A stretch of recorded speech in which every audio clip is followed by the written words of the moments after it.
presidente, señoras senadoras, señores senadores, señor ministro, señor vicedefensor del pueblo,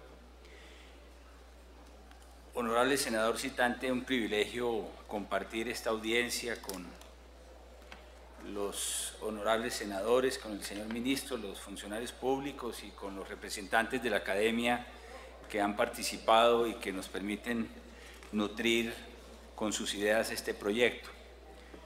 En primer lugar, quiero decir claramente que esta es una iniciativa que en sus premisas fundamentales acompaña la Fiscalía General de la Nación. Y la acompaña en primer término porque luego de muchas décadas se inicia el trámite de una iniciativa legislativa en el Congreso de la República que no tiene por propósito seguir criminalizando la vida social,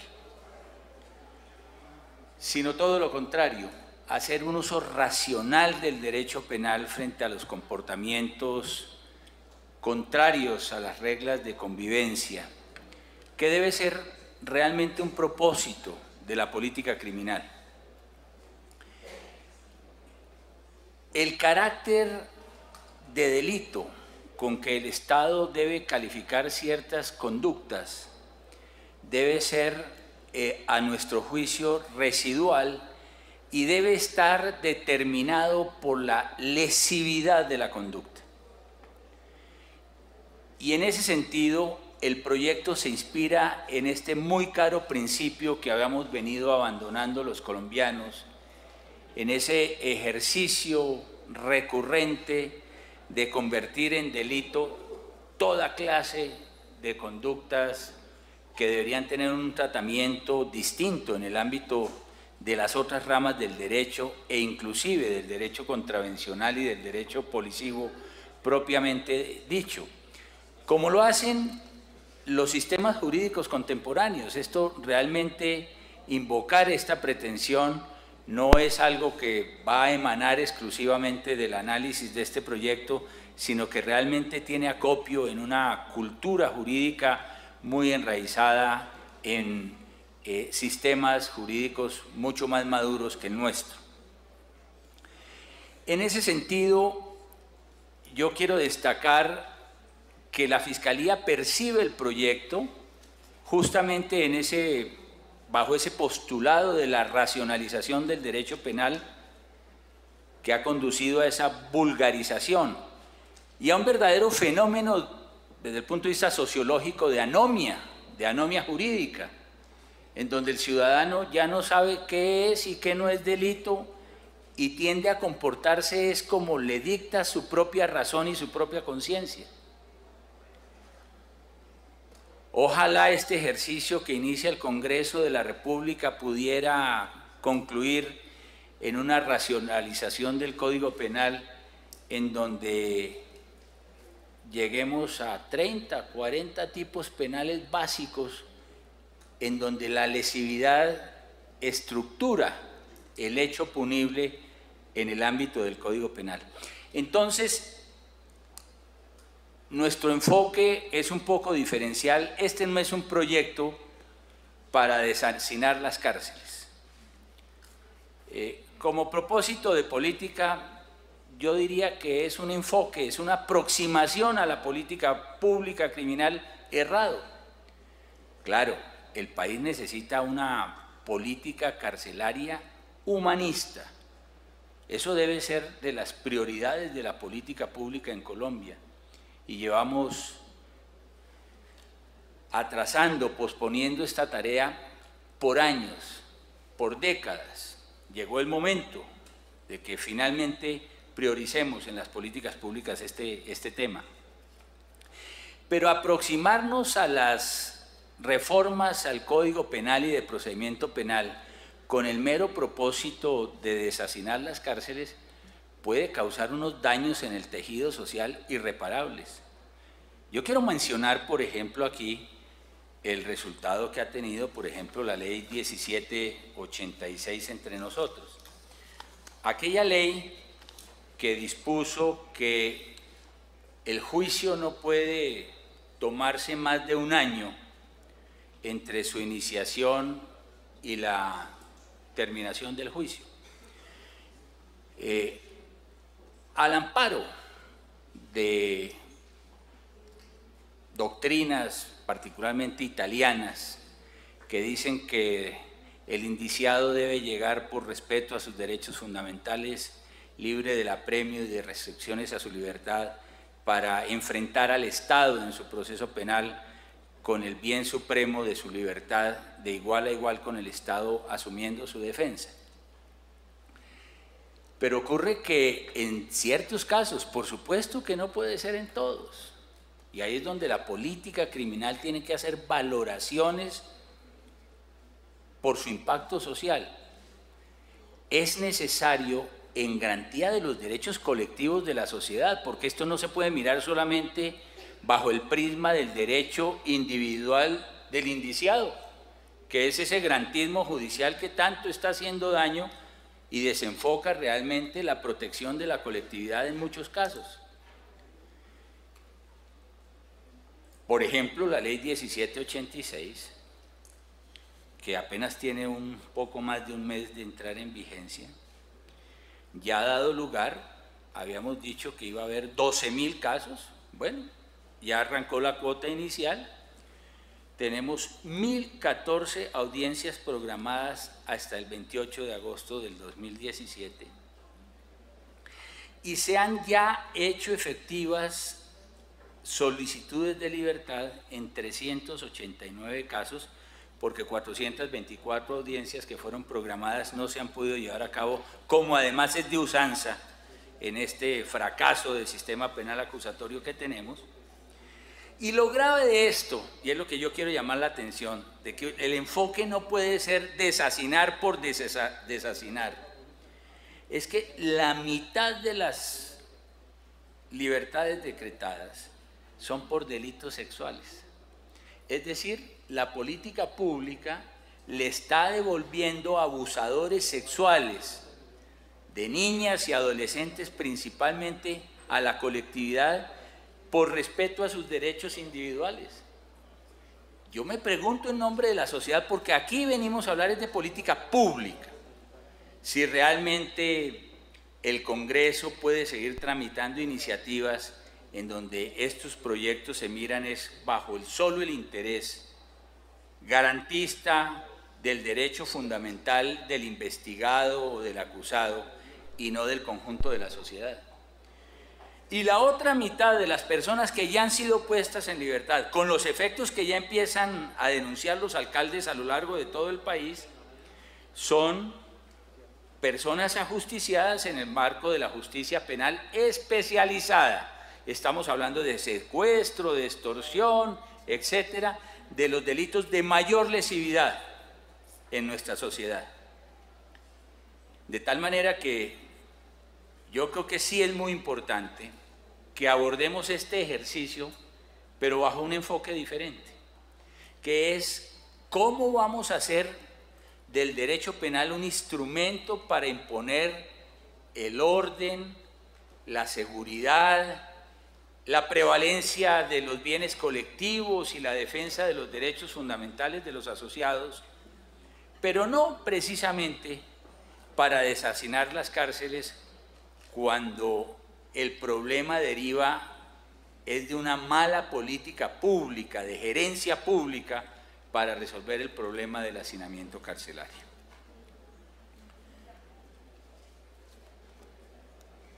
Esa ley, por ejemplo, se ampara en una premisa que es absolutamente equivocada, y es que un juicio no puede tardar más de un año, y eso es contrario a la realidad de la situación del sistema judicial colombiano.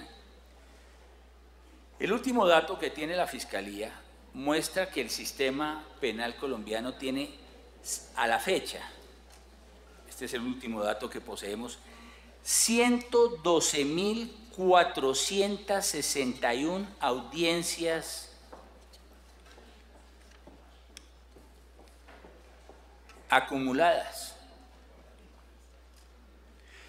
Los fiscales están esperando que les den una oportunidad los jueces en 112.000 casos para hacer audiencias de control de garantías, para hacer audiencias de imputación, de acusación, para llevar a cabo las audiencias del juicio oral.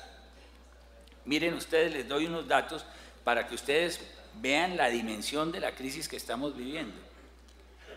De esas 112.000 audiencias acumuladas, represadas, 10.000 audiencias ya se están dando a más de un año. Ustedes se imaginan audiencias de imputación, audiencias de garantías con medidas de aseguramiento a más de un año en los calendarios, en las agendas del Poder Judicial, sencillamente porque ya no dan abasto. Las audiencias en estos casos emblemáticos que está promoviendo en este momento la Fiscalía, casos graves de corrupción que estamos liderando desde la Fiscalía, se están programando en el mejor de los casos para los meses de octubre y noviembre de este año, para medidas ante jueces de garantías. Pero vean lo más aberrante de todo. Para instalar el juicio oral, solo para instalar el juicio oral, o sea, cuando ya llegamos a la etapa del juicio, tenemos en este momento represadas 11.962 audiencias. Y más del 10% de ellas ya están programadas a más de un año. ¿Qué quiere decir eso? Que según la ley 1786, en estos casos debían ya otorgarles la libertad para que concurran al juicio dentro de más de un año sin medida de aseguramiento. Eso es una medida inocua. Como quiera que está previsto que no es posible llevar a cabo la audiencia de juicio dentro del año que está previsto en la ley 1786. Es decir, ni siquiera tiene una base empírica esa ley que se promovió para deshacinar los establecimientos penitenciarios y carcelarios entre nosotros. Por eso celebro, honorables senadoras y senadores, que el señor ministro de Justicia, luego de convocar al Consejo de Política Criminal, hubiese aproximado este proyecto bajo otra perspectiva, que es la necesidad de hacer un uso más racional frente a ese uso desproporcionado que le venimos dando al derecho penal, a la ley criminal.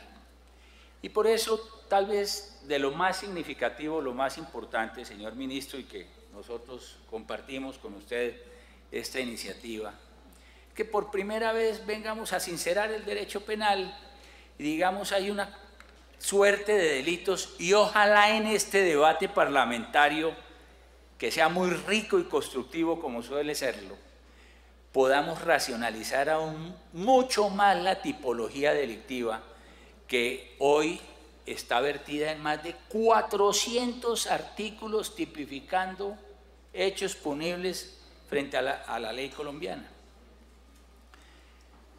La mayor parte de ellos nosotros las compartimos. Primero porque el enfoque del tratamiento frente a fenómenos sociales no puede ser el de la sanción penal como el que ya han dicho los profesores que aquí han compartido esa aproximación, por ejemplo en el caso de la inasistencia familiar. Es que es absolutamente de torpeza legislativa proponer la cárcel fundamentalmente para el cónyuge que no cumple con la cuota alimentaria, con el único propósito de que el Estado se asegure de que nunca va a cumplir con la cuota alimentaria. Porque privado de su libertad, deja de ser un activo productivo para su propio núcleo familiar y asegurar esa cuota alimentaria. En la legislación latinoamericana, para mencionar algo más cercano, más fresco, pues ese no ha sido la aproximación a ese fenómeno social, que el Estado tiene el deber de atender. A mí me parece que las iniciativas que trae aquí el proyecto son muy buenas, pero insuficientes.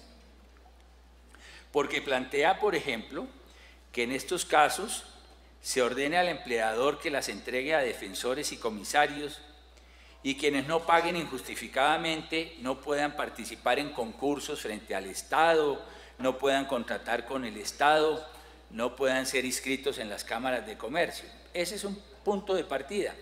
Pero las legislaciones latinoamericanas, por ejemplo, nos ofrecen otras posibilidades. Por ejemplo, frente a los profesionales liberales, los médicos, los abogados, los odontólogos, los ingenieros, qué sé yo, en donde no es posible simplemente enviarle la cuota alimentaria al empleador con título ejecutivo para que a manera de una libranza se le pueda detractar del salario la cuota alimentaria, lo que hacen es sacarlos del ciclo económico, gente con poder económico a la cual se les inscribe en las centrales de riesgo, no pueden tener acceso a una tarjeta de crédito, a servicios bancarios, etc. Entonces, el poder del Estado es inhibirlos, sacarlos del flujo económico para llevarlos a que puedan tener acceso a ello siempre y cuando cumplan la cuota con su propio núcleo familiar. Hay más alternativas que podríamos desarrollar. La posibilidad de que el título ejecutivo se desarrolle directamente y sin proceso con la mera exhibición del título de cuota alimentaria entre el empleador, el contratante, etcétera, que debite la renta a favor de la familia sin tener que someter eso, como es el régimen de las libranzas hoy en día, a un proceso ejecutivo. O sea, no someter a ese ciudadano al mecanismo de otro proceso de carácter civil para obtener la cuota alimentaria. Podemos ser muy imaginativos y muy audaces, pero nosotros compartimos, por ejemplo, que dejar de penalizar la inasistencia alimentaria tiene un buen objetivo de política y puede ser mucho más eficaz, porque el fracaso de la tipificación de este delito es manifiesto desde el punto de vista de la política criminal. Hay que ver las colas de madres acudiendo a los fiscales, abajo en la 19 de la carrera 30, abajo del jumbo de la 19, haciendo cola con los fiscales para decir, no, pero yo no quería meter a la cárcel a mi marido, devuélvamelo, porque ¿quién va a pagar la cuota alimentaria? ¿De qué van a comer mis muchachitos de esta semana? Claro. Entonces, la realidad ha impuesto eso. Y en general, yo creo que una buena aproximación en esta reforma, ministro, y por eso lo coadyuvamos, es la política criminal no puede hacer de la Fiscalía el chepito de la sociedad. Nos volvieron chepitos. Entre el 10 y el 15% de nuestra actividad son los fiscales de cubilete y de maletín golpeando en la puerta de la intimidad familiar, comercial, societaria, cobrando deudas. Miren, la inasistencia alimentaria como delito es la fiscalía de chepito de las deudas de familia. Eso es propio del derecho de familia. El giro y otorgamiento de cheques sin fondos, es decir, cuando se hace uso de ese medio de pago sin provisión de fondos y se va al proceso ejecutivo para hacerlo exigible y no hay pago, ¿a quién más recurrimos? ¿No pudieron cobrarlo por la vía civil? Por la vía penal, para que se cobre esa obligación dineraria cartular que está en el título valor y en ese momento con el pago, obviamente, se deje de penalizar la conducta. ¿Y qué está haciendo la Fiscalía? ¿Cuál es la lesividad de esa conducta? Servir de chepito. En las recientes reformas tributarias que han hecho de la Fiscalía, chepitos de la Administración de Impuestos. Hemos ido avanzando en la idea de penalizar ciertas conductas, que si las vamos a penalizar, dejémoslas en firme. Claro, para mandarle un mensaje a la sociedad que aquí no se puede escapar impuestos. Pero nos ponen es de chepitos. Arranquen el proceso y apenas les paguen, extinción de la acción penal. Chepitos. En las injurias y calumnias, ¿qué somos? Chepitos. Porque ahí de lo que se está debatiendo es el daño moral que se le causa a la víctima, que está pretendiendo que se le resarza el perjuicio. En el mundo entero se ha optado por el resarcimiento del daño moral en el ámbito del derecho privado. Así tiene que ser, y fluiría mucho mejor. También con audiencias de conciliación. Aquí lo criminalizamos para poner ese ogro feroz de la Fiscalía detrás de todas estas conductas antisociales, para constreñir a las partes a que hagan pagos que son típicas del derecho privado, del derecho laboral o del derecho de familia. Podríamos mencionar muchos más casos en los cuales nos hemos venido convirtiendo en verdaderos chepitos, mostrando el derecho penal para que se paguen las obligaciones dinerarias. Eso no puede seguir siendo así. Su proyecto, ministro, que acompañamos con entusiasmo en la despenalización de tantas conductas, tiene un efecto desde la política criminal y del ejercicio del poder acusatorio del Estado maravilloso. Le quiero dar este dato. Si con el impulso que usted le está dando a este proyecto vamos adelante y lo convertimos en ley de la República, la Fiscalía se descargaría del 10% de la demanda por denuncias criminales que tiene en la actualidad. ¿Pero para qué? Para dedicarnos a lo que tenemos que hacer: perseguir el crimen organizado, trabajar por la seguridad ciudadana, combatir mucho más la corrupción, mirar el tema en el cual hemos hecho una cosa maravillosa con el acompañamiento de las organizaciones de mujeres la semana pasada, dedicarnos mucho más a proteger a la mujer frente a los delitos de que están siendo víctimas por delitos sexuales, por violencia intrafamiliar, por feminicidio, en donde sí tenemos unos desafíos mayores como sociedad para poder ganarle esa lucha a la impunidad que tenemos en esos delitos que afectan a la mujer, por ejemplo. Es para dedicarnos a eso, un 10% menos.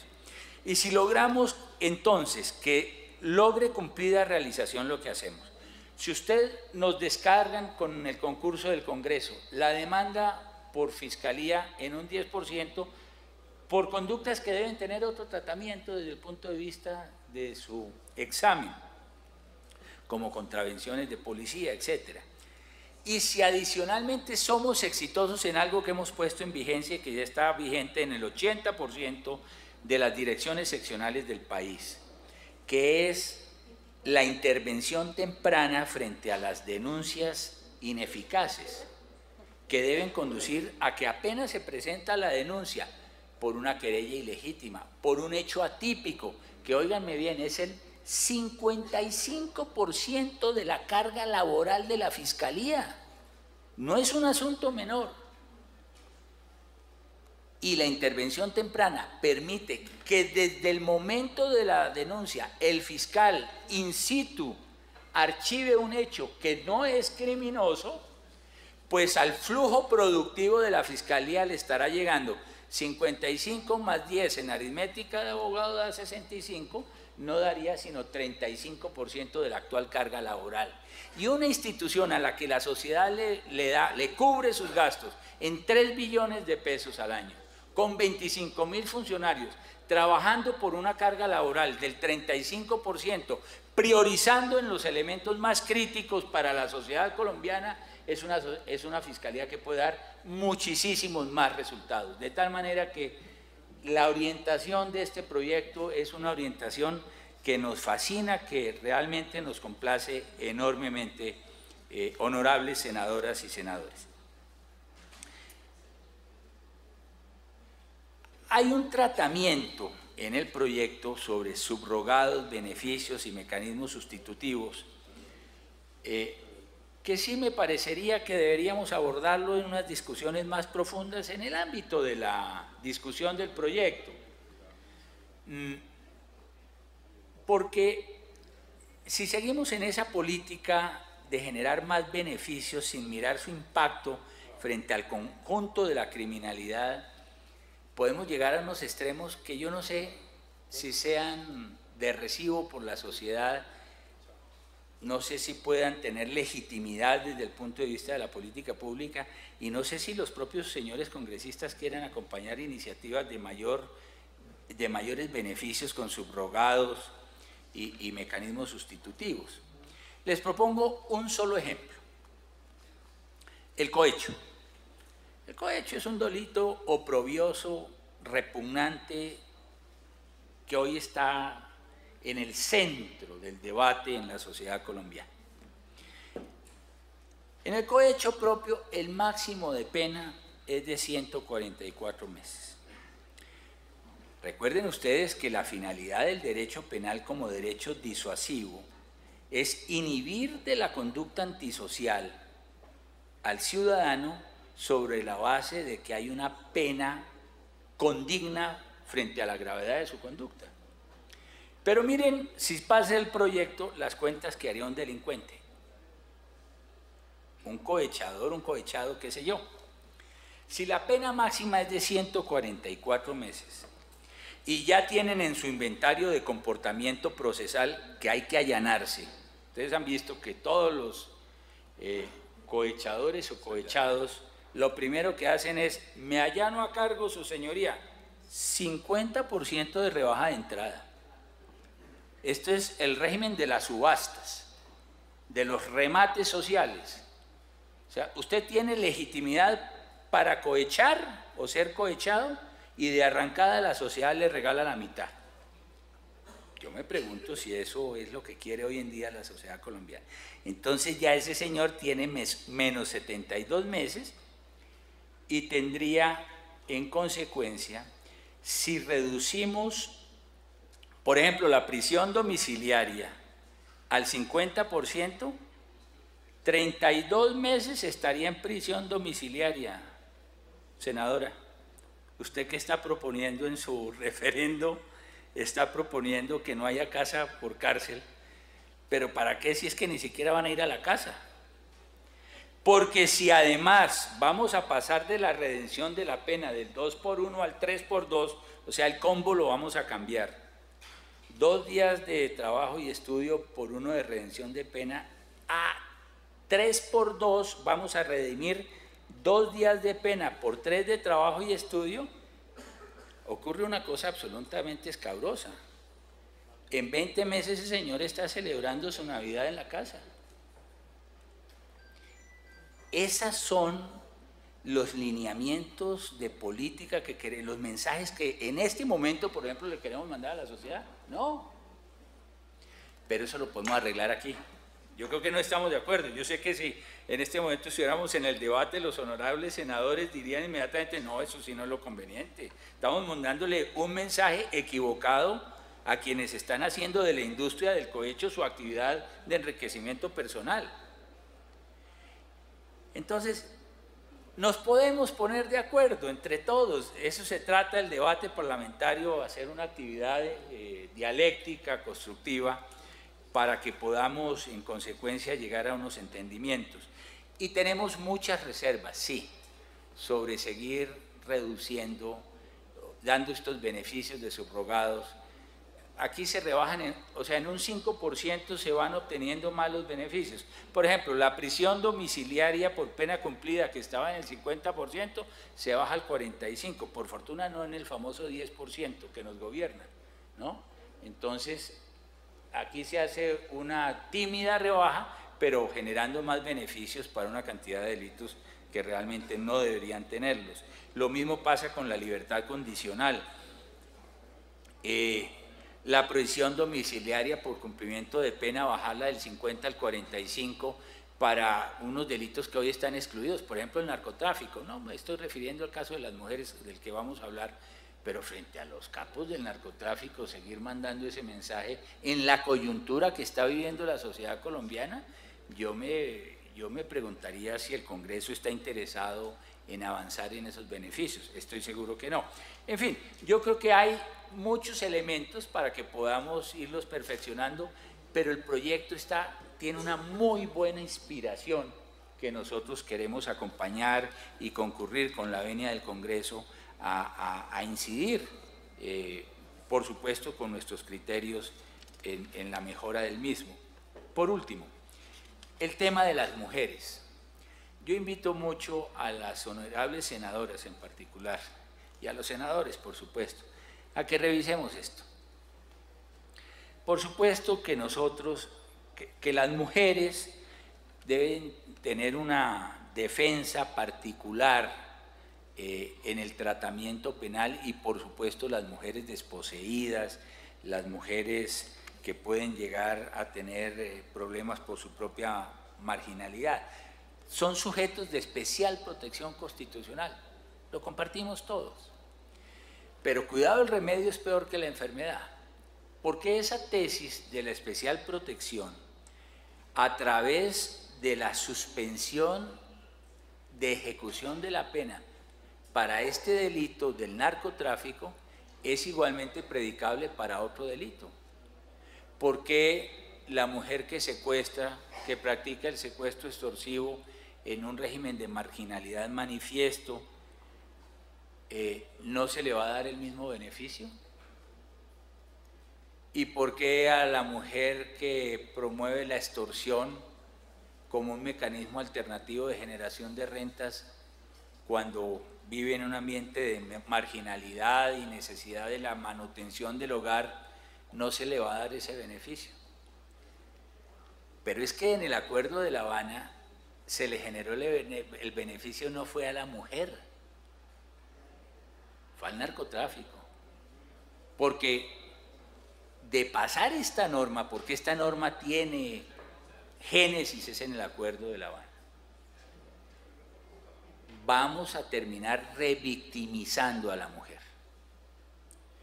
Porque claro está, las organizaciones criminales advierten que la rentabilidad en el ejercicio de su actividad ilícita se aumenta progresivamente, casi que exponencialmente, sobre la base de que delinquir en actividades de narcotráfico, llamando en el concurso delictivo a mujeres que viven en la marginalidad, tiene desde el punto de vista de la punibilidad un riesgo cero, porque ellas tendrán derecho a la suspensión de la pena.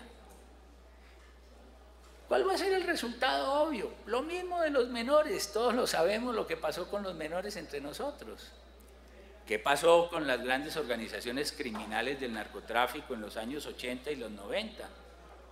Que hicieron de su actividad criminal paralelo unas escuelas del delito en las cuales formaron gatilleros menores de edad. Y aquí lo que vamos a es a exponer a la mujer a lo mismo. Ahora, por supuesto que no se trata de una caterva de dinosaurios que no entienden la realidad social y que se oponen a todos estos beneficios que tenemos que construir en la sociedad de hoy. No es así. Primero, si realmente tiene validez este beneficio, la gran pregunta que uno se hace es ¿por qué es atemporal? ¿Por qué no se dice las mujeres que han caído en esta desgracia, en esta calamidad, hasta la vigencia de la ley o hasta el momento de la presentación de la ley, tendrán un tratamiento penal diferenciado? Maravilloso. Eso como política pública de recibo. Pero mandar como política pública el mensaje a los carteles de la droga que a reclutar mujeres que bien les va, yo les pido, por favor, honorables senadoras y senadores, que repensemos ese paso. Porque a la vuelta del tiempo vamos a regresar a esta misma célula legislativa a mirar el impacto que ha producido desde el punto de vista de género ese tipo de regulaciones. Ahora, ¿cómo sería de maravilloso poder construir esto de la mano de políticas sociales de redención de esos sectores? Si estamos en una política, el gobierno está promoviendo una política de erradicación de cultivos ilícitos, con subsidios que está llevando el programa presidencial a los distintos sectores afectados por el narcotráfico. ¿Por qué no, por ejemplo, condicionar esos beneficios a que entren en programas de erradicación de cultivos? Pero automáticamente, por el solo hecho de ser mujer, ya, suspensión de la ejecución de la pena cuando la sociedad no ha recibido nada.